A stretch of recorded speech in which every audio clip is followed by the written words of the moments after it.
Everyone, and happy Sunday. There are now 3 Republicans running for governor. 1 is in the chair this morning. It's time to go on the record. From WCVB Channel 5, the inside word from Washington to Beacon Hill. Today's newsmakers are going on the record. Hello, everyone, and welcome to OTR. I'm Ed Hardy. I'm Charmin Sacchetti, and joining us at the table is Brian Shortsleeve, a Republican candidate for governor who served as head of the MBTA under Governor Charlie Baker. He is a Marine, a business leader, and a graduate of Harvard College. Thanks for being here. Nice to be here this morning. Great to see you this morning. Thanks for coming. I understand you're running for governor of Massachusetts, but let's start with reaction to the White House, because the president has threatened to, and he's focused on Boston, and obviously Boston's in the city. He's threatened to move the World Cup away from Boston and has attempted to send National Guard troops into more cities. So if you were the governor of the Commonwealth, how would you or would you stand up to the Trump administration? Well, I'll tell you what, if I was the governor of the Commonwealth, we wouldn't be having this conversation. Think of what the people in this country have seen of Boston. We watched a police cruiser burnt to the ground at the corner of Mass Ave and Tremont with a mob of 100 people around 2 very scared police officers. And these are folks that are shooting fireworks they're throwing rocks at the cops. It's completely unacceptable. When I'm governor, we'll clean up the streets. We will end cashless bail. We'll put guaranteed minimums to keep people like that off the streets. And I think we need to refocus as a state on public safety. And I believe with Maura Healey, it's been a complete failure, and you see it when you see what's happening in Boston with these street takeovers. Well, I have to ask you about that because, Boston Mayor Michelle Wu touts statistics, data that shows violent crime is down in Boston. And Governor Healey has also, sort of just to push back on that, has said, we've started this whole new initiative with the state police to fight back against some of these street takeovers. Well, Sherman, I tell you, too little, too late. I was at the corner of Mass Ave and Tremont 2 weeks ago, the day after the street takeover. And I met a young woman who goes to Northeastern, who's 19 years old, who told me she is scared to walk home from school because of all of the things happening in that part of the South End. She has a brother who drives her back and forth to class. That's not the sort of city we want to live in. When people look at Boston, we don't want to see pictures of police cars burning to the ground. I think we need leadership at the mayoral level and the gubernatorial level to end that. Do you think the president will use that image as an excuse to send in the National Guard troops? I think the whole world is seeing those images. I mean, if you are watching national news in the last 2 weeks, what are you seeing of burned Boston police car. I love this This state. is it right here. That's not the sort of imagery we want to see in our state. It's completely unacceptable. By the way, those Brian, that's already illegal. I mean, they don't have to be new laws that's already illegal action. I mean, how do you stop? I'll tell you how you stop it. I mean, in that case, the prosecutors were looking for $35,000 of bail for those individuals, and a judge gave them $1,000 and $500. Do you think laws need to be changed? Absolutely. We need a governor to stand up and call for an end to cashless bail, call for bail reform, and call for mandatory minimums on bail, because folks like that are terrorizing police officers in our communities should not get out. Do you think that will scare them?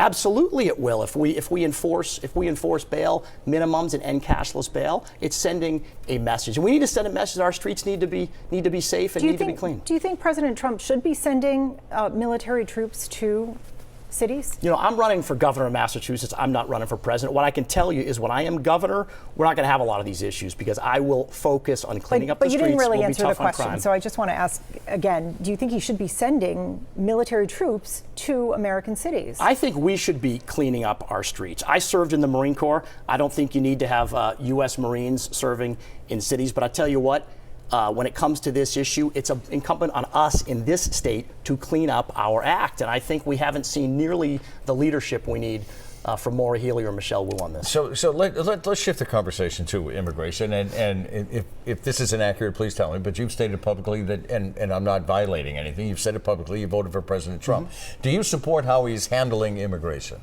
Look, I'll tell you this. The border is closed, and that's a good thing. Who could have imagined that Massachusetts becomes a border state? Under Maura Healey, we're still, as we sit here in 2025, spending over $3 million a day on a migrant shelter crisis that was created by her sanctuary state policies. When I am governor, we will reform the right to shelter law. We will make sure that it is used as it was originally intended for Massachusetts residents. That was not a program that was designed to absorb thousands of migrants around the country. There's not a single the other state. legislature has taken steps, and so has the Healy administration, though, to change the right to shelter law. Well, what Governor Healy's done is move thousands of migrants out of migrant hotels into the home base program, which is free apartment rental vouchers. That program is a $100 million run rate spend right now. But she's also placed limits on how long people can stay in shelters. It's still and that billions sort of dollars. At the end of the day, I think it's a slap in the face to hardworking families in Massachusetts to see a state government that's spending billions of dollars on the migrant programs when local aid is flat. A lot of local communities are facing overrides to fund their local police department, their fire department. Yet the state government has got all the money in the world, and they're literally spending billions of dollars on programs that I think should be reformed. A Supreme Judicial Court decision bans law enforcement in Massachusetts from detaining people who, based only on civil immigration violations. Would you try to change that? Look, when I'm governor, we will cooperate with ICE. The vast majority of folks that are picked up in ICE raids. You'll cooperate with ICE. We will cooperate with ICE. Look, most of the people being picked up in these raids are people that have been in and out of our court system. We should be meeting them at the courthouse door, and we should be deporting convicted criminals. But not all of them have. We've seen not all of them, and by the way, teenagers picked up. I support due process, but it's a good thing that 600 convicted criminals who were picked up just within the last 2 weeks, murders, rape. It's a good thing those people are being deported. Should these ICE agents wear masks? Look, I'm not running for president. It's up to the federal government to run the immigration program. But But I'll tell you, I think in this state, if we had a governor that cooperated with ICE, if we ended sanctuary state policies, if we picked up criminals by honoring ICE detainers, we picked them up in the courthouse, we wouldn't be doing these raids. Police in Massachusetts do not have the luxury of wearing a mask very often. They have body cameras on, and they have badges that clearly identify who they are. Why should ICE be any different? Look, I support local law enforcement. There's a lot of very hardworking people at the local level and the state level that are doing their job. We should let them do their job. The bigger issue in Massachusetts is we have sanctuary state policies in which local law enforcement are not cooperating with the federal government to deport convicted criminals. And we should be cooperating with the federal government to deport convicted criminals. I'll tell you, when I'm governor, we'll do that. All right. And so there is some turnover. I want to get to this because this harkens back to sort of your old job. There's been some turnover at MassDOT. Transportation Secretary Monica Tibbetts-Nutt is out. MBTA General Manager Phil Eng will serve both in his current role and also as acting transportation secretary. I just want to get your response to sort of what we've seen here. Well, I think it's another example of Governor Healy conceding complete failure. These people got fired because of the Mass Pike service contract. And in that particular contract, Governor Healy left $900 million on the table. That's not her money. It's our money. It's taxpayer money. Senator Mark Montigny, a Democrat, had a scathing report on this contract. Lack of transparency, lack of focus on financial metrics. So this problem goes all the way to the top. This is not an issue only with the Secretary of Transportation. It goes to the governor's office. And the question the governor's office should be answering is why did they leave $900 million on the table? You are the former MBTA general manager. How do you think Phil Eng is doing?